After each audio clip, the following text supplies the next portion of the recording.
The morning Henrietta Mercer rode into Dusty Creek, Texas.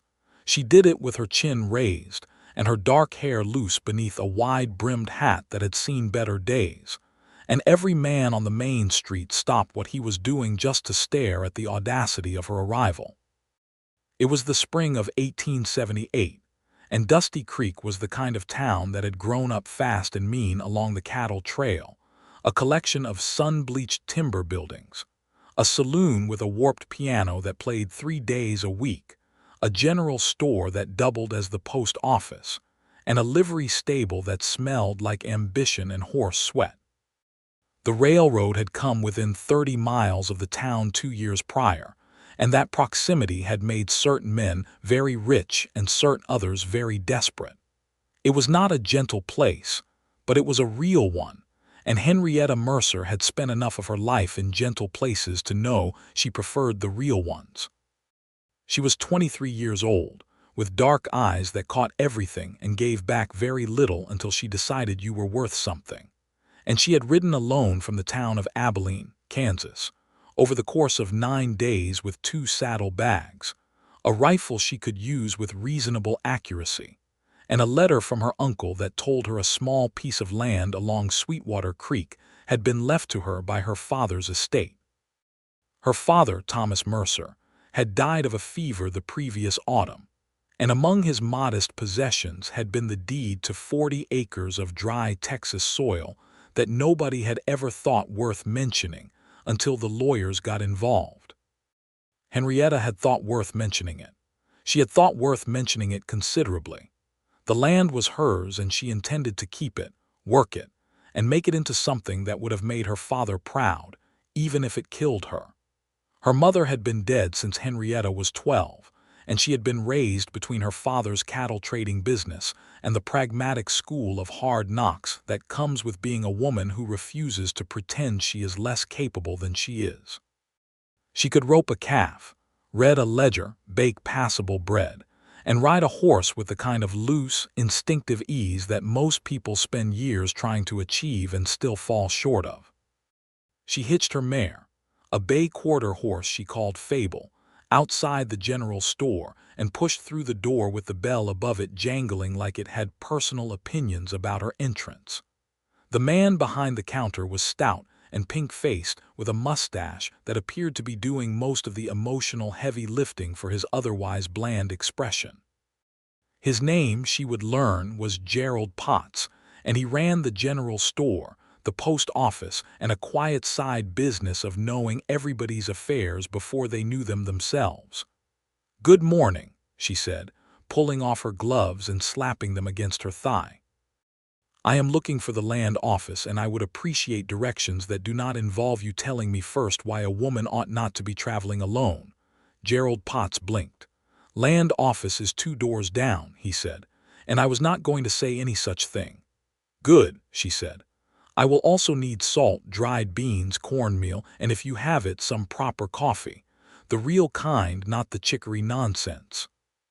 She was halfway through her list when the door behind her opened with a blast of warm May air and the sound of boots on plank flooring that had the particular rhythm of a man who walked like he owned whatever ground he happened to be standing on. She did not turn around immediately. She had learned that turning around immediately gave people the impression you were waiting for them. "Gerald," said a voice that was low and unhurried, like a river that had decided it was in no particular rush to reach the sea. "You got my order in. Got your saddle leather and your wire," Gerald said, and there was a quality to his voice when he said it that suggested this particular customer mattered to him in the financial sense. "And your tobacco." "Obliged." Henrietta finished her list, turned around to set her coin on the counter, and found herself looking at a man who was not what she had expected, which was irritating, because she prided herself on accurate expectations. He was tall, which she had anticipated from the footsteps. He was broad through the shoulders, which she had also anticipated. He wore the kind of faded work clothes that had been good once and were now honest, with a hat that had a dent in the front brim from some prior event that had never been fully discussed. He had a jaw that looked like it had been argued into existence by a particularly determined sculptor, and eyes the color of good creek water in autumn, somewhere between green and gray depending on the light, and there was a directness to them that was unusual because most men, when they looked at her, were either too careful or too bold. This man looked at her the way you look at something genuinely interesting that you have not catalogued yet. He was perhaps 28, 29 at the outside, with a kind of quiet competence to his posture that she recognized as the real kind and not the performed kind. "You must be new," he said, not impolitely. "I must be," she agreed. He almost smiled. Almost. "Clyde Prescott," he said, and offered his hand with the sort of directness she appreciated. "Henrietta Mercer," she said, and shook it, and his grip was firm without being theatrical about it. "You passing through, Miss Mercer?" "No," she said. "I am staying. I have land along Sweetwater Creek." There was a brief pause, and she watched something move through his expression like a cloud passing over steady ground. "The old Mercer parcel," he said. "You know it." "I know it's been empty for about 6 years," he said, "and that the fence line on the eastern side needs work, and that there is a spring-fed pond on the northwest corner that stays good through August when most of the creek goes shallow."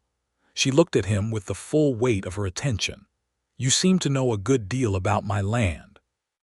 "It borders mine," he said simply. "I am your neighbor, Miss Mercer. Prescott Ranch is the property directly to the south." The land office confirmed what the deed said, and the deed said the land was hers clear and uncontested, which was a relief, because she had spent the 9 days riding from Abilene, imagining approximately 14 different varieties of legal complication that might be waiting for her. The man at the land office, a thin fellow named Mr. Hatch who wore his spectacles on the very end of his nose as though they were trying to escape, confirmed that the 40 acres along Sweetwater Creek were registered in the name of Thomas Mercer, and had been legally transferred upon his death to his only surviving heir, one Henrietta Ruth Mercer, age 23, of Abilene, Kansas. "Any disputes on the property?" she asked. Mr. Hatch consulted his ledger with the reverence of a man reading scripture. "None on record," he said, "though I will tell you candidly, Miss Mercer, that the land has been the subject of some informal interest. A Mr. Beaumont Greer has made inquiries about purchasing it." "He can continue making inquiries," Henrietta said pleasantly. "The answer is no." She rode out to the property that afternoon and stood at the edge of what had once been her father's dream, and looked at 40 acres of Texas that were wild and scrubby, and dotted with mesquite and cedar, with a dry creek bed that still held a trickle of water and a collapsed structure that had once been a small cabin, and was now an optimistic pile of weathered timber. The northwest corner had the pond Clyde Prescott had mentioned, and it was exactly as he had described it, clean and quiet, and surrounded by tall grass that moved in the warm breeze. She stood there for a long time, her hands on her hips, and decided that she was going to need lumber, tools, a great deal of hard work, and possibly the goodwill of her southern neighbor. He appeared the following morning. She was already up and had been since before sunrise, working on pulling the collapsed cabin apart to assess what timber could be salvaged and what needed replacing, when she heard the sound of a horse approaching from the south and looked up to see Clyde Prescott riding across the low grass on a big roan gelding with a practical no-nonsense gait. He had a second horse behind him, a pack horse carrying lumber. She straightened and pushed her hair back under her hat and waited. He stopped at a distance that was polite and tipped his hat. "Morning," he said. "I had some spare pine boards from a repair job, thought they might be of use." She looked at the lumber, which was decent quality and not at all sparse. "That is a considerable amount of spare boards," she said. "I had a considerable repair," he said, and there was the almost smile again, just at the corners of his mouth. "You do not have to take them if you would rather not." "I will take them," she said, "and I will pay you for them." "They are a neighborly gesture," he said. "I pay for what I use," she said. "We can agree on a fair price and call it a business transaction, which is cleaner." He looked at her for a moment with that direct gaze that she was beginning to understand was simply the way he looked at things. "All right," he said, "a fair price." He helped her unload the lumber without being asked, which she noted and appreciated. And when he left an hour later, she watched him ride back toward his own land with the feeling that Dusty Creek was going to be more interesting than she had initially allowed herself to hope. The weeks that followed were defined by labor and heat, and the gradual, stubborn transformation of 40 acres of Texas scrub into something that might eventually be called a homestead. Henrietta was not afraid of work. She had never been afraid of work. She rose before the sun and fell asleep well after it, and in between she hauled timber and mixed mortar and stretched fence wire, and cursed at her own fingers when they bled, and wrapped them with cloth and kept going. She was not, however, foolish about her limitations. There were things she could not do alone. The roof beams required 2 people, and the digging of a proper well required more than one set of hands, and a good deal more expertise than she possessed. For the roof beams, she hired a day laborer named Cal who came recommended by Gerald Potts at the general store, and who worked hard and talked little and asked no intrusive questions about why she was building a house alone, which she found to be an excellent quality in a hired hand. For the well, Clyde Prescott appeared again. He came over on a Tuesday morning in early June with a well-digging implement and a quiet, competent certainty that suggested he had done this before. He did not offer grand explanations or ask her permission in a way that suggested he thought she might be incapable of deciding. He simply appeared at the edge of her property, said, "I know where to dig. The water table here runs about 20 feet down," and looked at her. "You have done this before?" she asked. "Twice," he said. "Once for my own property and once for a family who had a claim about 4 miles east of here." "Did either of those wells produce good water?" "They did." "Then dig," she said. He dug. She worked alongside him, taking turns with the removal of the displaced earth, and they worked through the heat of the day with the kind of steady rhythm that comes from 2 people who are both serious about the task and not performing for each other. He told her, without being prompted, about the underground aquifer that ran below the region, and why it meant the water was likely to be clean and consistent. She told him, without being prompted, about the cattle her father had run in Kansas and the difference in grass between the plains up north and the hill country scrub down here.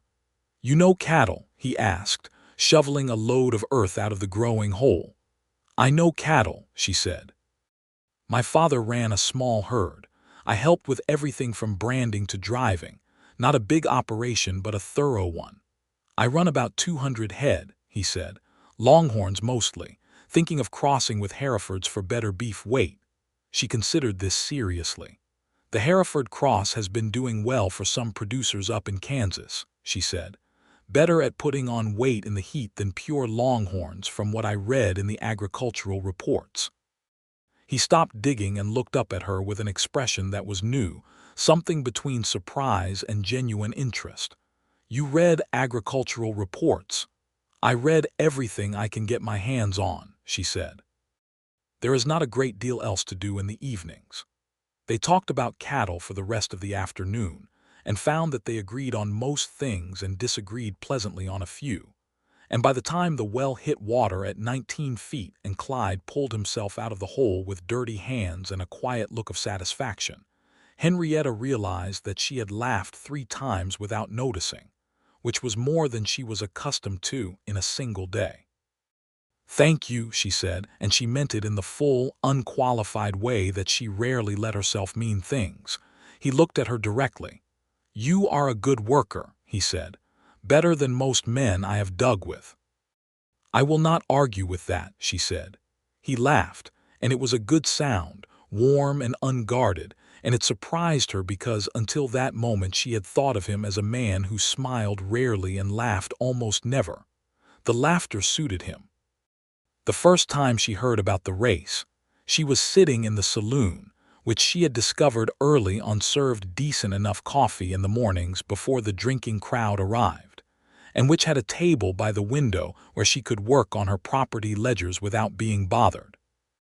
The saloon owner, a woman of considerable practical intelligence named Mee Durbin, who had red hair and a no-nonsense approach to the world that Henrietta found immensely refreshing, had told her the morning table was available and that anyone who bothered her while she was working there would be invited to leave. Mee Durbin was 42 and had seen enough of the world to have strong opinions about everything and share them freely, which was one of the things Henrietta liked best about her. On this particular morning, a group of cowboys had gathered at the bar in defiance of the hour, and the conversation was loud and had the particular quality of men who are working themselves up to a bet. "I am telling you," said the loudest one, a broad-necked fellow named Roy Bullock who worked for a ranch east of town, "that there is no horse in this county that can beat Compass on an open stretch, not one." "Compass is a good horse," said another man, conceding the point. "Good," Roy said loudly. "Compass is the finest quarter horse in 5 counties, and anyone who says different has not seen him run." "Prescott's roan is fast," someone offered. "Prescott rides well," Roy allowed, "but that roan is not Compass, and Prescott knows it." Henrietta did not look up from her ledger. She was making notes about fencing costs and the price of seed corn and was genuinely busy. But she was also, as was her nature, listening. "We should have a proper race," Roy announced. "The 4th of July celebration. Town already does the shooting contests and the dancing, why not a horse race? Best rider in the county proves it on the day." There was general enthusiasm for this. "Any man who thinks he can beat Compass is welcome to try," Roy said with the kind of confident volume that filled the room. "Any man in the county." Henrietta looked up then. She did not make any announcement. She simply looked at Roy Bullock for a moment with her dark eyes at their most thoughtful, then looked back down at her ledger. But Mee Durbin, who missed nothing, caught her eye from across the room and raised one auburn eyebrow in a question. Henrietta shook her head very slightly and went back to her numbers.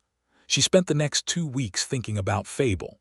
Her mare was a 7-year-old bay quarter horse that her father had acquired from a breeder in Missouri 4 years prior, and had trained with patient consistency and considerable love. Fable was not the biggest horse, not the flashiest, and would never win a beauty contest at a county fair. But she was quick. She was extraordinarily, deceptively quick, with a short back and powerful hindquarters and a mental focus when she ran that Henrietta had never seen in another horse. Her father had clocked her at 400 yards against a friend's thoroughbred, and she had won it by a neck, and that thoroughbred had been considered a remarkably fast animal. The 4th of July celebration was 3 weeks away. Roy Bullock had been talking about his race every day in the saloon. The entry fee was $10, which was not a small sum, and the prize was $50 plus a silver-mounted saddle that the town council had commissioned from a craftsman in San Antonio, and which was, by all accounts, extraordinarily beautiful. Henrietta thought about her fencing costs and her seed corn and the new stove she needed, and what $50 would mean for her first year on the land. She went to find Clyde Prescott. She found him in his south pasture, working on a section of fence line that had come down in a recent windstorm, and she rode up to the fence and waited while he finished hammering a staple before he looked up. "Miss Mercer," he said. "I want your honest opinion about something," she said. He straightened and put down his hammer and gave her his full attention in that quiet, direct way of his. "All right. Roy Bullock is running a race on the 4th of July. Any man in the county," he said. "I want to enter it." Something shifted in his expression, and she watched him decide how to respond to this. "On Fable?" he asked. "Yes." He was quiet for a moment, looking across the pasture with the thoughtful expression of a man assembling facts. "Roy Bullock has Compass," he said. "Compass is genuinely fast." "I know. Fable is fast too," he said. "I have seen her move." "She is faster than she looks," Henrietta said. "I have seen her beat a good thoroughbred at 400 yards. Clyde was quiet again. Then he said, "What is the distance for the race?" "Half a mile on the open flat south of town," she said. "Compass wins at a quarter," he said. "At a half it depends on whether he can maintain. Some quarter horses lose their pace after the first burst." "Fable does not lose her pace," Henrietta said. "She builds into it." He looked at her then, and there was something in his expression that she could not quite read. "You are genuinely considering doing this?" "I am not considering it," she said. "I am going to do it. I am asking for your honest assessment of whether Fable has a real chance, or whether I am throwing $10 into the wind." He looked at her horse, who was standing beside the fence with the unconcerned patience of an animal that had nothing to prove to anyone. He walked over slowly and put his hand on Fable's neck and looked at her legs and her hindquarters with the appraising eye of a man who knew horses as well as he knew anything. "She has a real chance," he said. "Good," Henrietta said. "Then I am entering." He laughed then, and it was not unkind, but it was surprised, and it had the quality of a man who had just realized that something he had assumed to be a theoretical conversation was actually a concrete plan. It was, she would later think, the laugh she had been warned to expect from every man who had ever looked at her and seen something smaller than what was actually there. She looked at him steadily while he laughed, and when he finished she said, "That laugh, Mr. Prescott, is precisely why the prize is going to be mine." He stopped laughing. He looked at her with the Creekwater eyes, and the almost smile came back, and it was different this time, less amused and more something she could not name yet. "I believe you might be right," he said quietly. "I apologize for the laugh. It was not respectful." "No," she said, "but it was honest, which I prefer." She rode back to her property with the settled feeling of someone who has made a decision they will stand behind. In the days that followed, she trained Fable in the early mornings before the day's heat became oppressive. She rode her along the flat ground near the creek, letting her build her pace gradually, feeling the horse's rhythm and working with it rather than pushing against it. Fable loved to run. That was the simplest truth of it. The mare took to the morning runs with a kind of joyful seriousness that was, in its equine way, very much like Henrietta's own approach to things she cared about. Clyde Prescott rode over one morning and watched from a respectful distance without speaking, and she was aware of his presence without acknowledging it, and when she brought Fable back to a walk and turned her in his direction he said, "She runs clean." "She does," Henrietta agreed. "You ride clean too," he said. "You do not interfere with her." "She knows what she is doing," Henrietta said. "My job is to tell her when and not to get in her way." He nodded slowly. He had been coming over more often in the past weeks, not intrusively but consistently, the way a person begins to find reasons to go in a direction they were already inclined toward. He had helped her re-roof the small barn she was building, and she had fed him supper after, and they had sat on the new porch of her half-finished cabin in the cooling evening, and talked about the land and the town and the state of the cattle market and a dozen other things. And each time he went home, she had the particular feeling of a room after good music has stopped playing. She had told herself it was simply the natural connection of two practical people with adjacent land and compatible minds. She had told herself this quite firmly on several occasions. She was not entirely sure she was believing herself. The subject of Beaumont Greer came up for the first time in any real way on a Wednesday evening when she was at the general store settling her account, and Gerald Potts, who could not help himself, mentioned that Mr. Greer had been asking questions about her progress on the property. "What kind of questions?" she asked. Gerald looked uncomfortable in the way of a man who has started something he now regrets. "Just, whether you seem to be sticking around. Whether the cabin was coming along. That sort of thing." "Why would that interest him?" Gerald Potts polished a spot on his counter. "Mr. Greer owns the 3 sections to the north and east of Sweetwater Creek," he said carefully. "There has been some talk about him wanting to consolidate that whole stretch of water rights. Your father's 40 acres sits right in the middle of his intended consolidation, if you follow." She followed. "Tell me about Beaumont Greer," she said. What Gerald Potts told her, in his careful, information-dispensing way, was that Beaumont Greer was a cattleman of 50-odd years who had arrived in the region in 1871 with capital from somewhere back east, and had spent the intervening years buying up land with a patience and strategic intelligence that had gradually made him the largest landowner in the county. He was not, Gerald stressed, a violent man. He was a calculating one.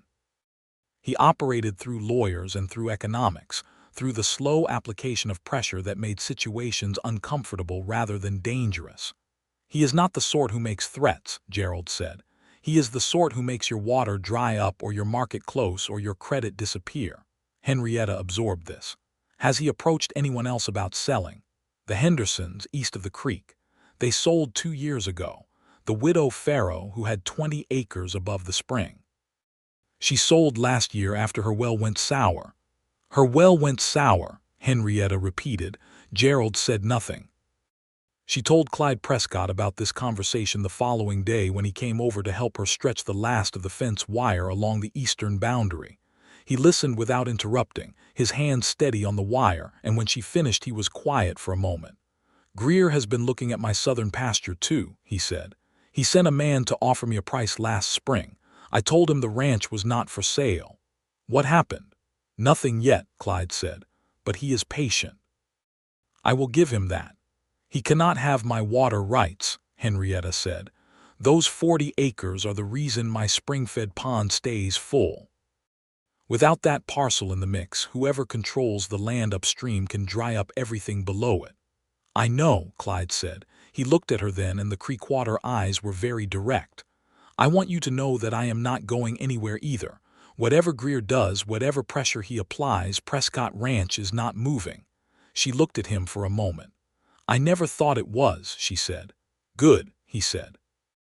They went back to the fence wire, and she was aware of a warmth in her chest that had nothing to do with the Texas June. The night before the 4th of July celebration, Roy Bullock was holding court at the saloon and talking about Compass at a volume that had been steadily increasing with each whiskey. Henrietta was at her usual morning table, which she had kept through the evening by the grace of Me Durbin's general authority, drinking coffee and going over her training notes. The saloon was crowded because the celebration brought people in from all over the county, and there was a festive, warm chaos to the room that she actually liked. Fiddle music came and went as the player took breaks. The smell of sawdust and tobacco smoke and whiskey was honest in its way. Clyde Prescott came in at around 9 o'clock and found her table without making a production of it and sat down across from her without asking, which at this point was so much their established way of doing things that it felt natural. How many entries in the race? She asked without looking up. 7, he said. Roy with Compass, Tom Briggs on his Appaloosa, a fellow from the Henderson Ranch on a gray I do not know, 3 others whose horses I have seen but not studied. And you? She looked up. You are not entering. I thought about it, he said, but I decided I would rather watch. She held his gaze. You think I am going to win? I think you have a better chance than most of those other riders, he said. Watching seemed more interesting than competing. Or, she said, you did not want to beat me and knew you might have to. There was a pause, and then the real smile came, the full one, which she had seen perhaps 3 times and which did something unreasonable to the organized nature of her internal landscape. Or that, he said. Roy Bullock, from across the room, had reached the part of the evening where volume and confidence were at their peak. Any man in this county, he was declaring again, who thinks he can beat Compass on a flat run is welcome to put his $10 down and his pride on the line. Henrietta set down her pen. Me Durbin, behind the bar, saw this and became very still in the way of a person who knows something interesting is about to happen.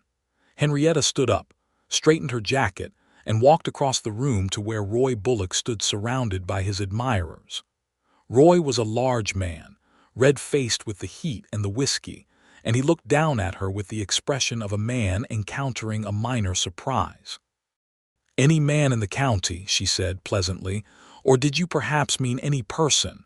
The room quieted in increments like a fire going down. Roy Bullock looked at her. He looked at the men around him. He looked back at her. Miss Mercer, he said, this is a horse race for the men of the county. You said any man, she said, which is imprecise language that I am willing to overlook. I am entering the race. My entry fee is in my pocket. My horse is in the livery, rested and ready." Roy stared at her. Then he laughed. It was a big, loud, saloon-filling laugh, and the men around him laughed too, and it was the kind of laughter that is meant to reduce a person to the appropriate size. Henrietta Mercer did not reduce. She stood there while the laughter ran its course, and when it died down she looked at Roy Bullock with complete steadiness and said, "I will take that as a yes." She turned and walked back to her table, and in the process passed Clyde Prescott's chair, and she did not look at him, but she heard, very distinctly, the sound of him not laughing. The 4th of July arrived with the particular brightness that the Texas sky reserved for occasions that deserved it. The main street of Dusty Creek was decorated with flags and bunting, and the smell of roasting meat started early, and the fiddle music was already going by mid-morning. People had come from 20 miles in every direction, in wagons and on horseback, and the flat ground south of town, where the race was to be held, was already lined with spectators by noon. There were 7 horses lined up at the starting position, a rope stretched across the grass by the town marshal, a wiry man named Hicks who took his ceremonial duties as seriously as his legal ones. The race was a half-mile due south to a marked post and back, a full mile total on open ground. Henrietta sat on Fable at the far right of the line, the place she had chosen deliberately, because it was away from the cluster of male riders in the middle, and would give her a clean line on the outside. She had braided her hair and pinned it under her hat, and she wore her plainest clothes because she was not here to be looked at. She was here to ride. Fable stood easy beneath her, ears pricked, aware of the energy of the gathering and the way horses are, but not nervous, never nervous. That was the thing about Fable. The horse had an even temperament that was the same whether she was eating breakfast or running flat out, and it communicated itself upward through the saddle in a way that settled Henrietta's own pulse. Clyde Prescott was in the crowd. She had not looked for him, but she was aware of him in the peripheral, standing way back along the rope line with his arms crossed and his hat pushed back on his head.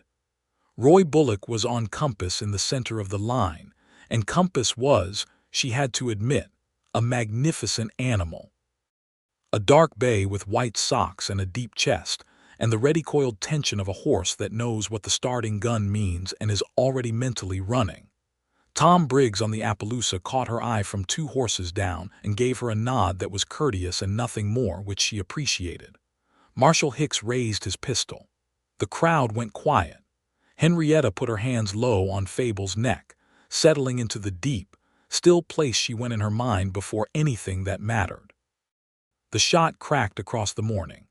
Compass launched from the line with the explosive power of a horse that had been waiting to do exactly this, and several of the other horses lunged and scrambled. Fable came off the line clean and smooth, not with the same initial burst as Compass, but steady and gathering, and they were running. The first quarter-mile was Compass and a gray horse from the Henderson outfit, with Roy riding in that aggressive, forward-crouched style of a man confident in his animal's pure speed. Henrietta rode the outside line, not fighting for position, letting Fable find her pace, and at the quarter-mile mark she was 4th, maybe 5th, and she could hear the crowd noise behind her already registering that the woman was behind. But she felt what was happening beneath her. Fable was not spent. Fable was just starting. The turn around the post was where the gray horse from Henderson's lost his footing slightly and dropped back, and Roy Bullock made the turn hard and tight, and Compass came around it well. But the approach back was a long, flat run, and at 200 yards into the return Henrietta felt the moment the mare shifted into her full stride, that characteristic building pace that was not a burst but a sustained, accelerating power that went against the typical quarter-horse pattern. She was passing the Henderson gray. She was passing Tom Briggs. She was 3 horses back, 2 horses back, and Compass was still strong, but the distance had taken something from him. The first burst was spent, and he was running on determination and training rather than fresh power. Fable was not running on determination. She was running on joy. Henrietta did not interfere. She did not whip, did not spur, did not change her position. She let the mare do what the mare was built to do and held on and aimed for the finish line with everything she had. She passed the second-place horse at 50 yards out. She passed Roy Bullock and Compass at 15 yards out. She crossed the finish line in first place by 2 clear lengths, and the sound that came from the crowd was something she would remember for the rest of her life. That shocked, suspended moment before the noise caught up to what had just happened. And then it hit like a wave, cheering and hollering and general astonishment, and she brought Fable back around to a walk, patting the mare's neck with both hands and saying, low and private, "There you are, girl. There you are." Roy Bullock crossed the finish line and pulled Compass up, and stared at her with an expression of pure, unguarded disbelief. She rode back to the start line and dismounted and was surrounded almost immediately by people, me Durbin appearing from somewhere with a face full of bright, genuine delight, Gerald Potts, saying something enthusiastic that she could not quite hear through the noise. And then Clyde Prescott was there. He was not saying anything. He was standing at the edge of the crowd with his hat in his hands and looking at her with an expression she had never seen on him before, something open and unguarded and warm, and when the crowd thinned slightly around her he stepped forward. "I laughed at you last night," he said, "in the saloon." "You did not laugh," she said. "I noted the absence of it." "I thought about laughing," he said, "for about 1 second before I understood who I was dealing with." She looked at him steadily. "You were right," he said. "That laugh is precisely why the prize was yours." "Yes," she said, "it was." He smiled then, the full one, and it was turned fully on her without any reservation, and something in her chest did what it had been threatening to do for weeks. Marshall Hicks presented her with $50 in coin and the silver-mounted saddle, which was even more beautiful up close than its reputation had suggested, with silver conchos down the fender and fine tooled leatherwork that glowed in the sun. The crowd applauded, and Roy Bullock shook her hand with something that was trying hard to be grace and mostly got there, and Compass nuzzled her shoulder as if the horse held no grudges, which she appreciated. That evening, the celebration continued with dancing in the main street. The plank flooring of the saloon extended out onto the boards with lanterns hung along the awnings. The fiddle player had been joined by a guitarist and a man with a harmonica, and the music was good and lively, and the kind that makes feet move without consultation from the brain. Henrietta sat with me Durbin and drank lemonade because it was hot and she was tired in the best possible way, the kind of tired that comes from having done exactly the right thing in exactly the right way. Clyde Prescott appeared at her elbow at some point in the evening. "Will you dance?" he asked. She looked up at him.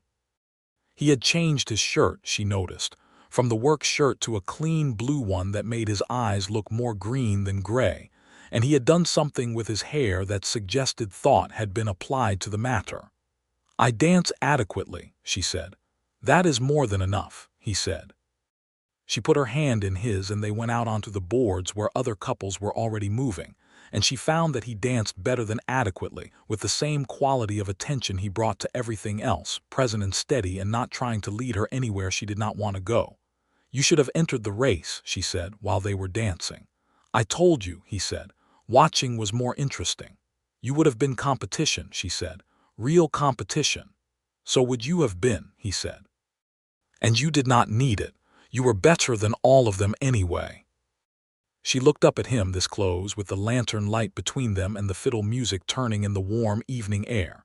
"You genuinely believed that," she said, "even when you laughed." "I told you I did not laugh." "You thought about it." "For 1 second," he said, "and then I looked at you on that horse and I stopped thinking about laughing and started thinking that I had never seen anyone sit a horse the way you do, like you are part of the same animal." She was quiet for a moment. The music turned. "My father taught me," she said. "He said the horse knows everything you are feeling. The only way to ride well is to feel the right things. What were you feeling today?" She considered this honestly. "Certain," she said, "just completely certain." He was looking at her with the Creekwater eyes and the full attention and something else, something that she understood now and was not going to pretend she did not. "I have been thinking," he said carefully, "that I am glad you came to Dusty Creek." "You were glad I came to Dusty Creek the week you brought over the spare lumber," she said. "Yes," he said, "I was." "So was I," she said. And she meant it in the full, unqualified way that she rarely let herself mean things. The music ended, and they stood for a moment in the warm stillness of the square, and then Durbin appeared from nowhere with a tray of cold lemonade, and the look of a woman who is enjoying herself enormously without any intention of apologizing for it. And the moment opened into the general warmth of the evening. But something had shifted between them, settled into a new position, and they both knew it, and neither of them felt the need to say anything further about it that night. The trouble with Beaumont Greer arrived in August, as Gerald Potts had implied it might, in the form of a lawyer from San Antonio who appeared at Henrietta's property on a Wednesday afternoon, while she was whitewashing the exterior of her finished cabin. The lawyer was a neat, dry man named Waverly who wore a proper suit in 90-degree heat with an expression of professional pleasantness that did not reach any part of his face above the collar. He presented her with an offer from Mr. Beaumont Greer for the purchase of her 40 acres at a price that was technically fair and structurally insulting, given that it represented approximately what she had spent on improvements and nothing whatsoever for the water rights that were the actual point. "Tell Mr. Greer no," she said, still holding her whitewash brush. Waverly produced a second document, which outlined certain concerns about the property boundary survey, suggesting that the eastern fence line as currently established might encroach by some feet onto land registered to Mr. Greer's holdings. Henrietta looked at the document. "This is a fabrication," she said pleasantly. "Mr. Greer believes it to be accurate," Waverly said. "Then Mr. Greer needs a better surveyor," she said. "I have my deed and the original survey on file with Mr. Hatch at the land office, and they confirm my eastern boundary precisely. Good afternoon, Mr. Waverly." Waverly went away, and she stood in the afternoon heat and looked at her whitewashed cabin and her new well and her new barn and her fence line, and felt a cold, focused anger that was not panic, because she had not been built for panic, but was something that required addressing. She went to Clyde Prescott. He read the documentation she had brought him, sitting at his kitchen table with the document spread before him and a cup of coffee going cold at his elbow, and the quality of his silence while he read it was the attentive, sorting kind. "He is going to file a boundary dispute," Clyde said. "Yes. He will use the dispute to tie up the property in legal proceedings while he waits for you to run out of money or patience." "Yes," she said again. "That is what he did to the widow Farrow." "Gerald Potts told me," Clyde looked up from the documents, "you will not run out of patience." "No," she said, "I will not, but I need to make certain my survey documentation is absolutely airtight. I need a professional survey reconfirmed, which costs money, and I need a lawyer who is not on Greer's payroll, which in this county may require some searching."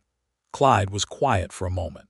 "My deed includes a survey from 1873, he said, "and my eastern boundary directly corresponds to your southern boundary. If your survey and mine agree on the shared line, that is two independent documents confirming the same geometry." "They should agree," she said. "We share 200 yards of fence line." "They will agree," he said. "I will ride to the land office tomorrow with you. We put both surveys on Hatch's desk together and we document that agreement formally." She looked at him. "You do not have to involve yourself in my legal difficulties." "Your legal difficulties and mine are the same difficulty," he said quietly. "If Greer gets your water rights, his consolidated control of that creek section affects my south pasture by next dry season. This is not charity, Henrietta. This is neighbors protecting a shared interest." It was the first time he had used her given name, and she noticed it, and the way he said it, like something that cost him something and he had decided the cost was worth it. "All right," she said. "Together then." They went to the land office the following morning and spent 2 hours with Mr.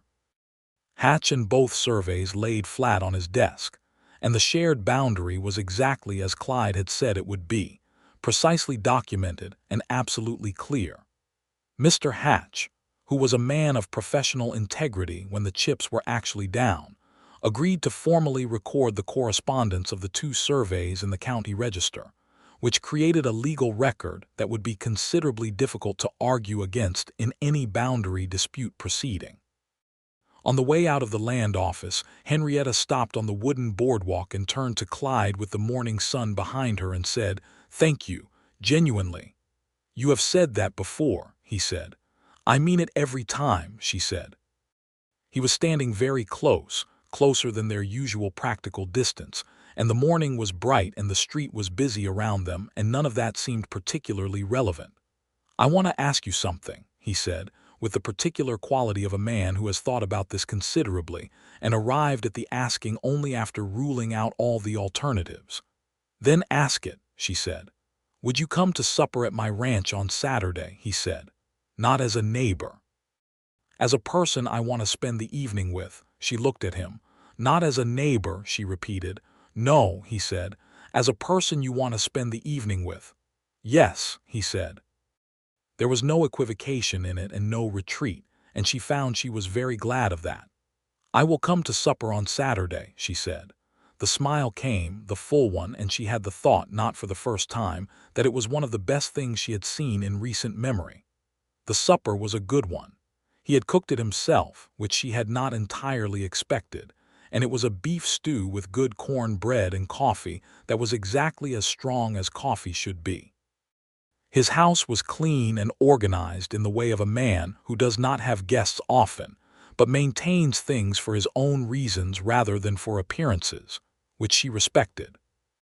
There were books on the shelf, practical ones about cattle and land management, but also others, a worn copy of Dickens and what looked like a collection of Shakespeare that had been read enough to show it.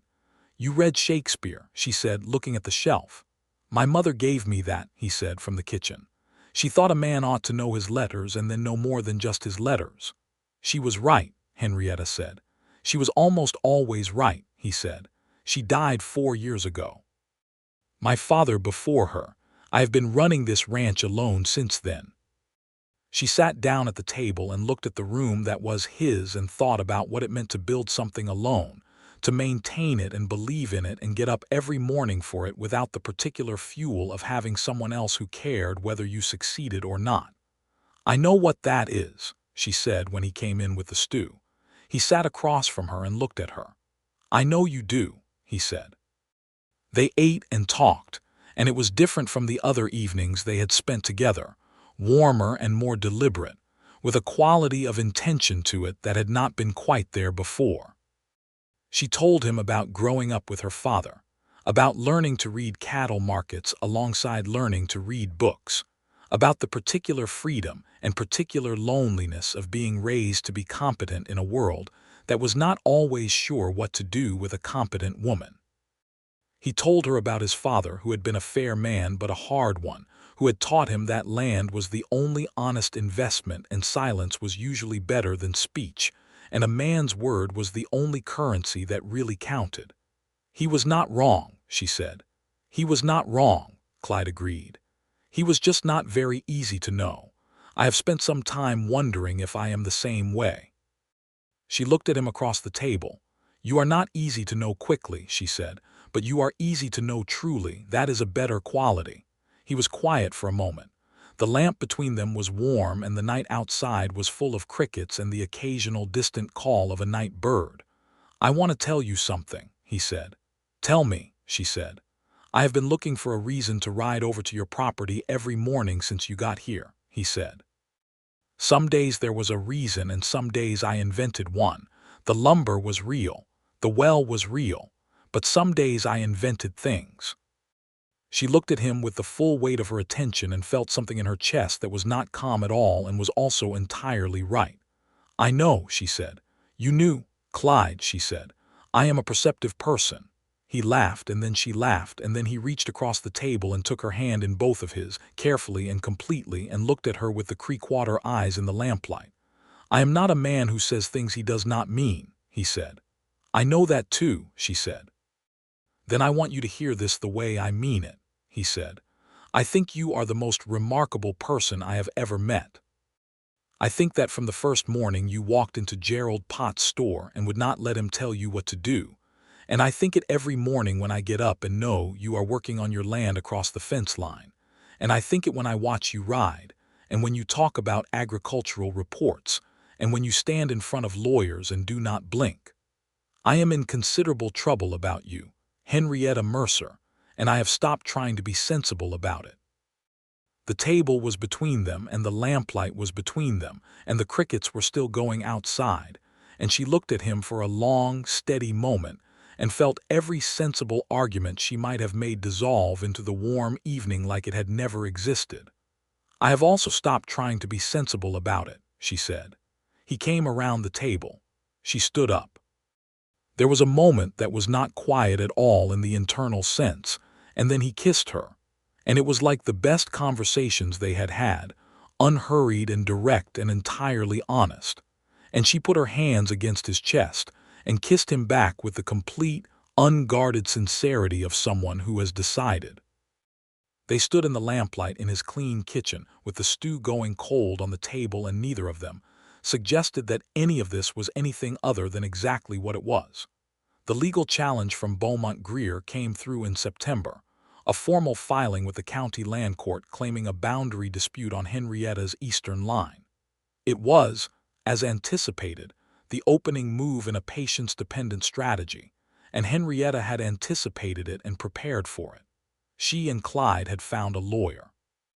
His name was Elias Croft, and he was based in San Antonio, and he had been recommended by Mee Durbin of all people, who had used him in a property dispute of her own several years prior, and said he was the kind of man who was annoyed by injustice on principle rather than just professionally. Elias Croft was 50 years old, lean and gray-haired, with a direct manner and an absolute lack of patience for legal maneuvering that he considered dishonest, which encompassed most of the variety practiced by lawyers like Waverly on behalf of clients like Greer. He reviewed the documentation with the combined surveys, the land office registration of their correspondence, and the original deed, and he said, in the flat, certain tone of a man who has done this long enough to know what he is looking at, "This is not a genuine boundary dispute. This is a pressure campaign dressed in legal clothing. I can end it." "How long?" Henrietta asked. "If I file the response immediately and request summary judgment on the basis of the documentary evidence, 3 months. Possibly less. 3 months, she said. During which time, Croft said, Mr. Greer may attempt other avenues of pressure. I would advise you to document everything and report any interference with your property or water access immediately. She documented everything. She kept a journal, precise and dated, of every interaction related to the property, every conversation with Waverly or any other of Greer's representatives, every visit from anyone she did not recognize. In October, a fence post on her northern boundary was found cut through rather than weathered, and she noted it and reported it and had Clyde ride out with her to confirm the evidence and make a joint statement to Marshal Hicks, who was not particularly interested in pursuing it but who wrote it down because they made him. Through all of this, Clyde was there, not as a caretaker and not as a protector in the patronizing sense, but as a person who had decided that her problems were part of his life now and his problems were part of hers, and they moved through the autumn together with that quiet understanding reinforcing everything else between them. They had taken, by October, to spending evenings alternately at his kitchen table and her porch, talking and reading, and sometimes just sitting in the easy companionship of two people who do not need to fill every silence. He had kissed her good night at her porch twice, and she had kissed him back with the same honest directness that characterized everything between them, and she was aware of falling in love in the particular, specific way of someone who has not been careless enough to fall, and therefore knows exactly what is happening. She told me Durbin about it one October morning over coffee. Me Durbin set down her own cup and looked at Henrietta with the expression of a woman who has been waiting for this conversation. "Clyde Prescott is a good man," she said. "He is," Henrietta agreed. "He has been waiting for something worth staying for," Me said. "Since his parents died and he has been alone out there. That ranch is too good for just one person." Henrietta looked at her. "I am not pushing," Me said. "I am observing." "You are always observing," Henrietta said. "It is why I know everything in this town," Me said cheerfully and refilled both cups. November came in cold and dry, with a blue sky that stretched all the way to the horizon without a cloud to interrupt it, and the morning Elias Croft rode into Dusty Creek with the court ruling was one of those mornings that looked like it had been painted by someone who wanted to make a point about new chapters. The ruling was in Henrietta's favor, complete, unambiguous, and final. The boundary dispute was dismissed with prejudice, meaning it could not be refiled, and the court's written opinion included language that was pointed about the lack of evidentiary merit in the filing and the correspondence with existing registered survey data. She read the ruling on her porch with Clyde standing beside her, his shoulder against hers, and when she finished she put the paper down and looked out at her 40 acres and her cabin and her barn and her good well and the fence line that ran clean and true to its documented boundary, and she felt something that was quiet and complete and warm. "It is done," she said. "It is done," he said. She turned to look at him, and there were things in her face that she did not try to manage into something smaller, and he looked back at her with everything open.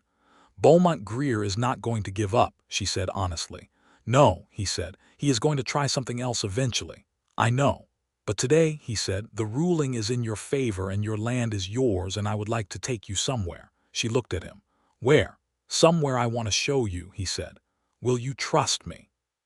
She considered this for precisely the amount of time it took to know that she already did. "Yes," she said. He took her on horseback to the high ground on the southern edge of his property, a place she had not been, where the cedar thinned and the ground rose and you could see for 20 miles in any direction, the flat Texas spread of it with the winter light making everything long and golden, and the creek winding below catching the sun like a mirror. They stood at the top of the rise with their horses behind them, and he stood close beside her and looked out at the view that he had clearly thought about bringing her to. "My father brought me here when I was 12, he said, "the day we put the last fence post in on the south pasture. He said, 'Stand here and look at what you have done and know that it will be here after you.'" She looked at the view and understood what it meant to him. "I have been thinking," he said, with the particular quality of a man who has thought about something for long enough to have arrived at certainty, "about what my father meant by that, about what will be here after me." He was quiet for a moment.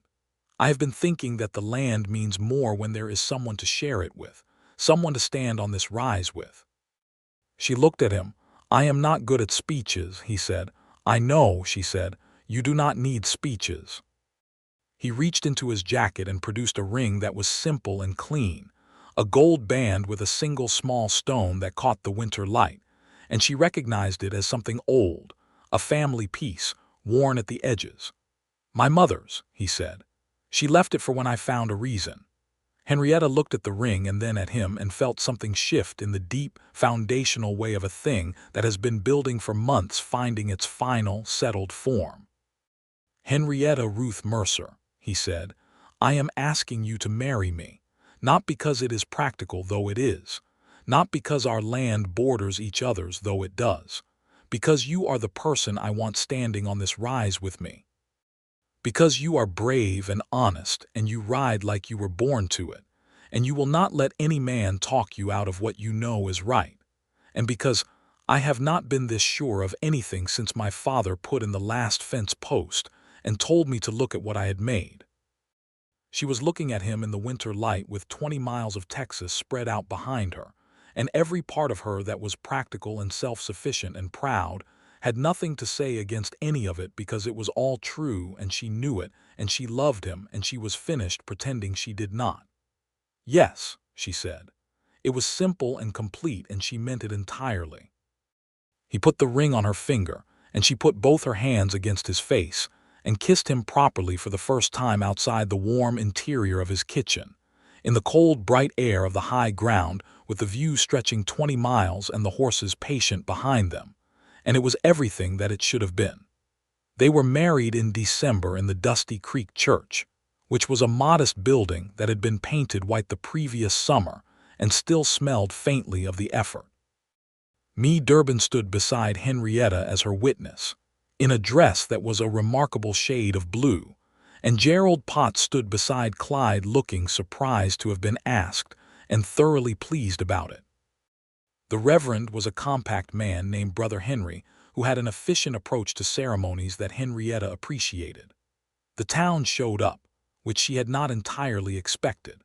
Not the whole town, but a good portion of it, filling the church pews with faces she had come to recognize over the months, Roy Bullock among them in the third row with a clean shirt, and an expression of genuine goodwill that had taken some time and considerable development to arrive at but seemed to have gotten there.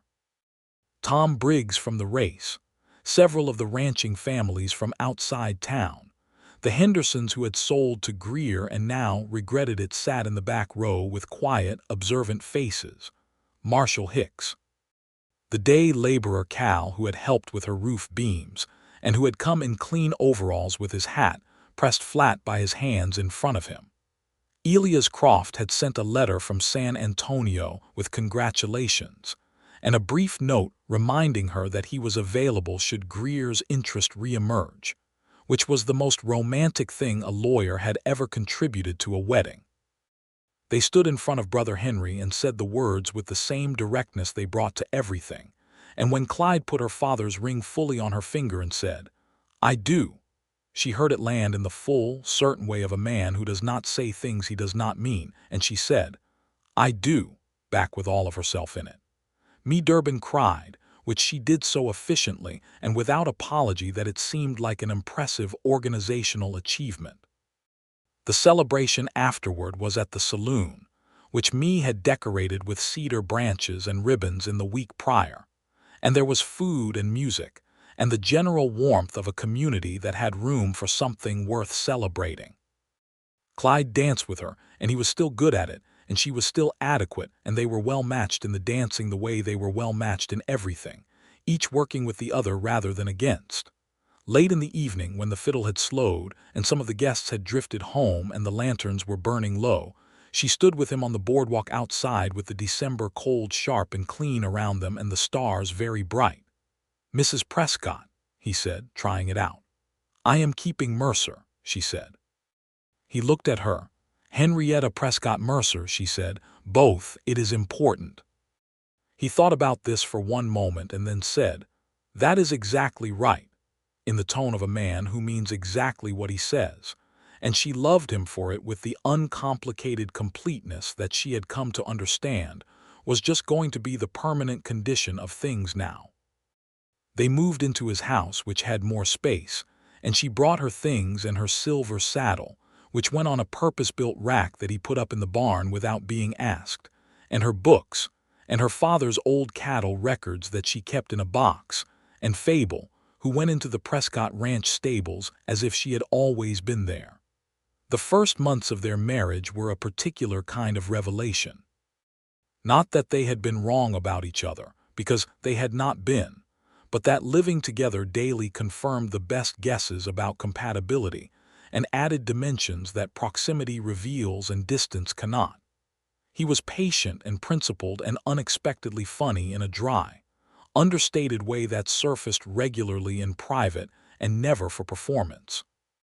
She was decisive and organized and willing to be wrong when she was wrong and to say so plainly, which he found.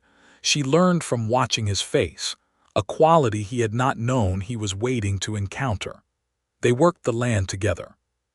His 200 longhorns and her building herd. She had started small, 12 head from a sale in January, running on the combined pasture of their adjacent properties, with the fence line between them propped open at the agreed junctions. The Hereford cross he had been considering, she researched through the winter and they agreed on a plan, and he sourced 2 Hereford bulls from a breeder in the spring. And the results the following year would prove the strategy sound. She continued to enter the 4th of July race. The second year, the race had a new quality. Roy Bullock had trained Compass harder through the winter, and there was a new entry, a sorrel horse belonging to a rancher named Webb from the south of the county who had heard about last year's result and brought something fast to answer it. The entry had been expanded to include anyone who could pay the fee, and the phrasing that year said persons rather than men, which Henrietta noted with satisfaction when she read the announcement nailed to the post outside Gerald Potts' store. Clyde stood with her at the start line this time, not racing but present, watching with his arms crossed and his hat pushed back, which was his watching posture. Fable was a year older and a year more experienced and had been running every morning all spring. She was, if anything, faster. Roy Bullock said, as she came to the line, "Miss Mercer, I will not be laughing this year." "Mrs. Prescott Mercer," she said pleasantly, "and I know you will not." He did not. He rode Compass with everything he had, and Compass ran the finest race of his career. And it was still not enough, because Fable at the half-mile was simply something Roy Bullock had never dealt with before, and would need to breed an entirely different category of horse to answer. Henrietta crossed the finish line first again, by 2.5 lengths this time, and the crowd noise was different now, not shocked but celebratory, the kind of crowd noise that greets a confirmed thing rather than a surprising one. She brought Fable around and found Clyde already there, and she was still up on the horse when he put his hand on her boot and looked up at her with the full smile and the Creekwater eyes and said, "Twice." "Twice," she agreed. "Is there going to be a third year?" "As long as Fable is running," she said. "Yes." He shook his head with the warm, fond expression that was one of her favorite things about him to look at. "Of course," he said. By midsummer of that second year, Beaumont Greer made his second approach. Not through a lawyer this time. Through a direct visit. He arrived at the Prescott Ranch on a Tuesday morning, which she thought was tactical, because Tuesday mornings Clyde usually rode the south pasture and could be calculated to be away from the house. What Greer had not calculated was that the south pasture's fence repair had been finished the day before and Clyde was home. Greer was a large, gray-haired man, with the kind of unhurried bearing that money buys when money has been present long enough. He drove a good buggy with a driver and arrived with the composed certainty of someone who is accustomed to arriving at conclusions rather than working toward them. Henrietta met him on the porch. Clyde came out from the barn behind the man before he had finished tying his horse. The meeting was brief. Greer presented a new offer, substantially higher than the first, for the Mercer parcel. He described it as fair.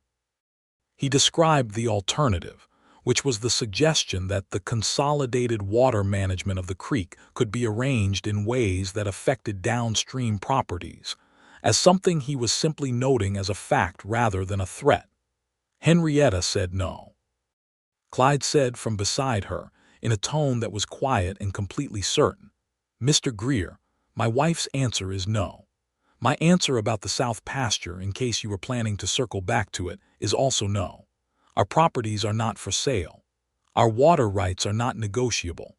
And if there is any interference with the creek or either of our properties that can be traced to your actions, we have a lawyer in San Antonio who has already prepared documentation for a complaint to the county commissioners."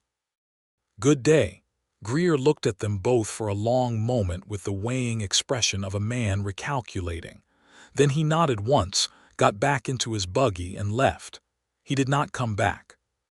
He did not stop being interested in the properties, and he did not stop being the kind of man he was, but the calculation had changed, and calculated men adjust to new mathematics. With both Prescott Ranch and the Mercer parcel under unified management, and a documented legal relationship with Elias Croft in San Antonio, the pressure campaign no longer had the trajectory he needed. There were easier targets than 2 determined people with adjacent land and a shared purpose. The summer moved through its heat into autumn, and autumn into the particular sweetness of a Texas fall that people from outside the state sometimes refuse to believe exists. And in November, Henrietta told Clyde that she was pregnant. She told him at the kitchen table, which was their place, over the evening coffee, and she told him directly because that was how they spoke to each other about everything that mattered. He was still for a moment, and she watched him, and then he put down his cup very carefully and looked at her with an expression she had not seen before, something layered and open and deeply moved. "Are you certain?" he said. "I am," she said. "I have been certain for about 3 weeks. I wanted to be sure before I said anything." He reached across the table and took both her hands in his and said nothing for a moment, and then said quietly, "My father would have been very happy." Her throat tightened. "My father too," she said. He came around the table and she stood, and he held her with the careful, certain strength that was so much his nature, and said, against her hair, "We are going to need more fence posts."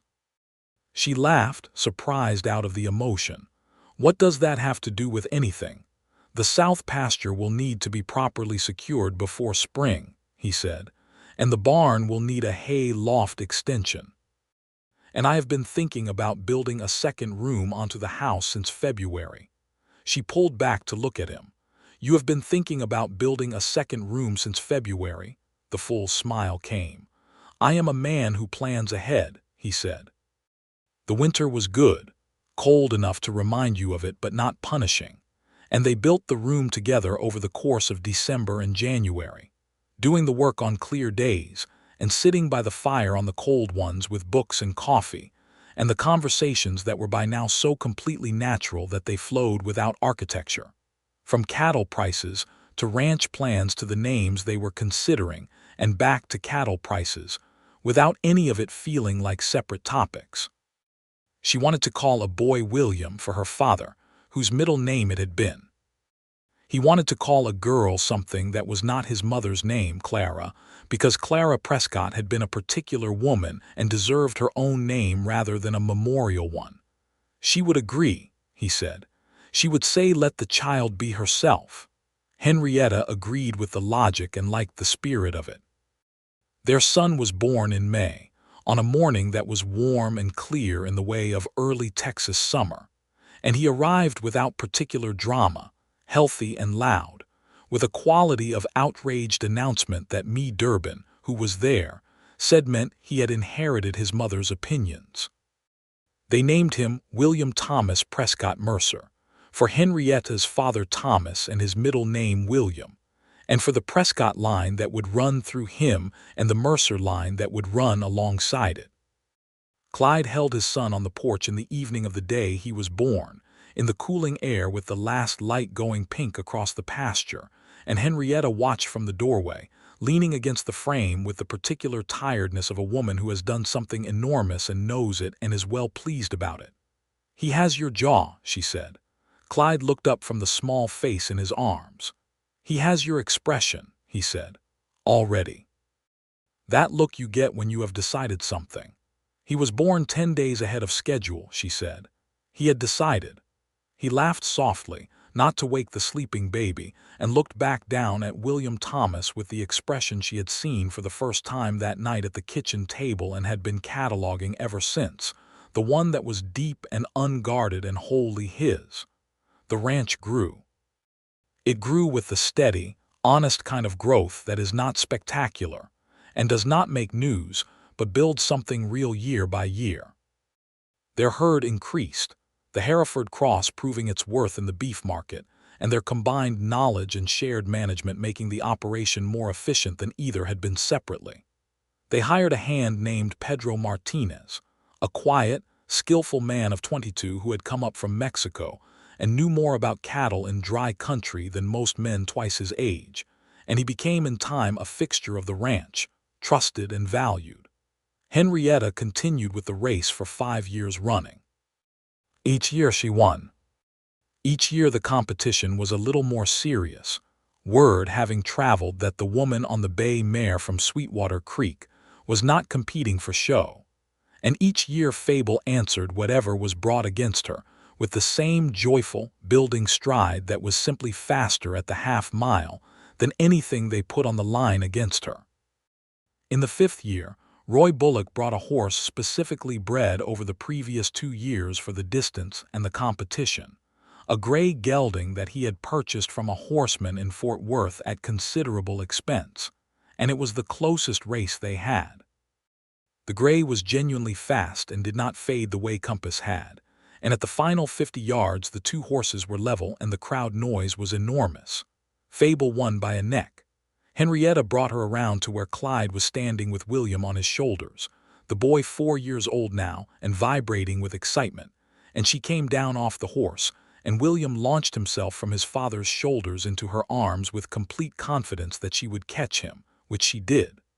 Mama won, he announced to the general vicinity at considerable volume. Mama did, she agreed. Roy Bullock came over on Compass and reached down and shook her hand. Mrs. Prescott Mercer, he said, I have spent 2 years and more money than I should have spent trying to beat you, and I have failed, and I would like to formally concede that you are the finest rider in this county and likely the finest rider I have seen in any county. She looked up at him with genuine warmth. Compass ran a magnificent race, she said. You should be proud of him. I am, Roy said. I am also done spending money trying to answer Fable. She laughed. He laughed. It was the honest kind on both sides, and it was good. Clyde came up beside her while Roy was riding away and took her free hand, and she was holding William on her hip, and the summer sun was on everything, and the silver saddle was being presented to her for the 5th time, and she gave it back as she always did, because it was not the saddle she was riding for. You should keep it eventually, Clyde said. I already have one, she said. Let someone else have the beauty of it. Their second child came 2 years after William, a girl they named Clara Rose, for his mother's spirit and a name entirely her own, which Clara seemed to take as her mandate from the first hour, announcing herself and her needs with a precision and volume that suggested she had inherited more than one set of opinions. The house had been extended again by then, properly this time with a real carpenter brought from San Antonio, and it had 4 rooms and a proper kitchen and a porch that ran the full length of the front, and the view from that porch across the combined pasture of what had become, in all practical terms, one ranch running on both properties, was one of the finest views she had ever sat in front of. She sat on that porch in the evenings when the children were in bed, and Clyde came out and sat beside her with his coffee, and they talked or did not talk as suited the evening. Sometimes Pedro Martinez would be visible late in the south pasture doing a last check, his horse a small moving shape in the last light. Sometimes Fable would be visible at the pasture fence, ears forward, watching the day end. The legal work with Elias Croft was completed and filed in a way that meant the properties were clear and double protected, and Beaumont Greer had shifted his consolidation interest to another part of the county entirely, having found, apparently, that the stubborn mathematical reality of 2 linked properties with unified management and documented legal coverage was not worth the continued investment of his patience. Durbin came to the ranch for Sunday dinner regularly, and Gerald Potts had over the years become a genuine friend of the household, the kind of friend who comes to birthday celebrations and knows everyone's preferences and can be relied upon to be present for the things that matter. In the August of 1884, 6 years after Henrietta had ridden into Dusty Creek with her chin up and her hat crooked, and her bay mare and her 2 saddle bags, she sat on the porch of the house that was hers and her husband's, with William asleep in the room behind her and Clara in her arms, 8 months old and awake and watching the evening with the dark, interested eyes she had gotten from her mother. Clyde came out with 2 cups of coffee and sat down beside them, and Clara reached for his finger with the automatic certainty of a baby who knows exactly whose finger she wants, and he let her take it. I have been thinking, Henrietta said. About what? About whether Fable has another year in her. He looked at her with the almost smile. She is 11, he said. She is still fast. She is still fast, Henrietta agreed. but I think this might be the last year. The race, the race. He was quiet for a moment. What will you do instead on the 4th of July? She considered this. Watch, she said, and enjoy the dancing, and let William enter the junior event when he is old enough. Clyde looked at their son's closed window and then at his daughter's face, which was still studying the evening with a quality of comprehensive attention that he had said before with absolute seriousness was the most like Henrietta of anything in the world. He will want a race, Clyde said. Of course he will, she said. On Fable. Fable will be retired by then. He will need his own horse. He has already named the foal, Clyde said. He has named the foal Arrow, she said. Yes, I know. I was there when he named it. The foal is a good one, Clyde said. Pedro thinks she has the right build. Pedro is right, Henrietta said. She has Fable's hindquarters and her father's temperament. William will do well with her if he puts in the work. He will put in the work, Clyde said. He does not quit things. No, she said. He does not. Clara had fallen asleep against her mother's shoulder with the abrupt decisiveness of a very young baby who is finished with the evening. Henrietta looked down at her, the small sleeping weight, and then up at the pasture in the last light, and felt the kind of contentment that is not simple because nothing real is simple, but that runs deep and is built on actual things and does not require maintenance the way performed happiness does. I rode into this town, she said, with 40 acres of scrub and a collapsed cabin and 2 saddle bags. You did, Clyde said. I had no intention of needing anyone. I know, he said.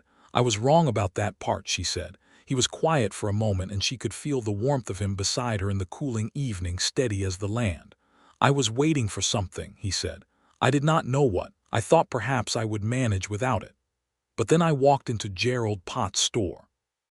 But then you walked into Gerald Potts' store, he said, and told him not to explain your own situation to you, and I thought, there it is. That is the thing. She turned to look at him. This man she had built something real with. This man who had brought her lumber and dug her well and stood beside her against lawyers and Beaumont Greer, and the general undertow of a world that kept trying to make her smaller. This man who had laughed once for 1 second and then never again, and had apologized for the second. This man whose ring had been his mother's and whose land was as serious to him as her own was to her. Clyde Prescott, she said. Henrietta Prescott Mercer, he said. I am very glad you did not laugh. He put his arm around her shoulders, careful of the sleeping Clara, and looked out at the pasture and the darkening sky with everything settled and clear. So am I, he said. Every single day, so am I. The last race came that final 4th of July, a clear, hot morning that looked exactly like the first one had looked 7 years before. Fable was 11 and still sound and still fast, and she came to the start line with the same pricked ears and ready stillness, and Henrietta rode her one more time down the half-mile flat of the south ground with the sun on everything, and the crowd along the rope line calling her name. She won it. Of course she did. She won it with 2 lengths to spare, Fable running the final straight with a kind of pure, transparent joy that Henrietta felt through the saddle like something transmitted between 2 creatures who completely understand each other. And she brought the mare around at the finish to the sound of the crowd, and found Clyde and William standing at the rope with Clara on Clyde's hip and William jumping up and down with his hat in both hands. She dismounted and William ran to her and she caught him and he said, with the complete seriousness of a 6-year-old who has thought this through, Mama, when Arrow is ready, I am going to win it too. She looked at him, this boy who had her jaw and his father's eyes and both their tendencies toward certainty, and said, I know you are. Will you teach me? He said. I will teach you everything I know, she said. Papa said you are the best rider in the county. Papa is correct, she said. Clyde came up beside them with Clara, and Clara reached for Henrietta's hair with the imperial decisiveness she brought to everything, and Henrietta let her have it, and stood there in the middle of the 4th of July celebration with the silver-mounted saddle being presented to her one final time by Marshal Hicks, and the crowd around her and the Texas sun on everything. And this time, she kept the saddle. She kept it for William. She decided on the spot, which was her way, looking at the tooled leather and the silver conchos that caught the light, and she thought that someday, when he wanted himself, he could have too. She handed it to Clyde for safekeeping and turned to say something to me Durbin, who was predictably right there with the expression of a woman who has witnessed the full 7 years of this and intends to discuss every detail of it at Sunday dinner for the foreseeable future. "Well," me said, "are you going to retire now that you are undefeated?" "Undefeated," Henrietta said. "Yes, and satisfied." She looked at her life, all of it arranged around her in the morning sun, the man and the children and the land and the race, and the years of honest work that had built something real from 40 acres of scrub. She looked at Clyde, who was watching her with the creekwater eyes and the full smile. "Entirely," she said, "entirely satisfied." The fiddles started up somewhere in the direction of the main street, and the smell of roasting meat was already on the warm air, and William pulled her hand toward the dancing, and Clara was announcing something from her father's arms in the loud, precise manner of someone with important things to say, and Henrietta Prescott Mercer went with all of it, wholly and willingly, and with the complete, settled certainty of someone who has built something true and is not finished building yet.